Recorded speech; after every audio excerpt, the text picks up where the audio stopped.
ایک شخص نے جرم کیا، اسے پکڑ کر بادشاہ کے سامنے پیش کیا گیا۔ اس کے فعل کی سزا موت تھی، لیکن بادشاہ نے اسے اپنی قسمت کا انتخاب کرنے کے لیے مدعو کیا۔ یا تو پھانسی دی جائے یا ایک بڑے سیاہ خوفناک فولادی دروازے کے پیچھے چلے جائیں۔ مجرم نے سوچا اور پھانسی کے پھندے کا انتخاب کیا۔ جب انہوں نے اس کے گلے میں پھندا ڈالا تو اس نے اچانک کہا، میں متجسس ہوں، اس دروازے کے پیچھے کیا ہے؟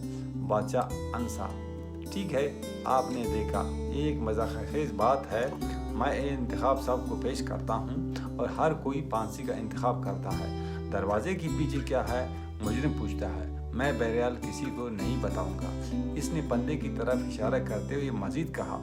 کچھ توقف کے بعد بادشاہ نے جواب دیا، وہاں آزادی ہے، لیکن لوگ نامعلوم جگہ سے اس قدر ڈرتے ہیں کہ وہ اس پر پھانسی کی رسی کو ترجیح دیتے ہیں۔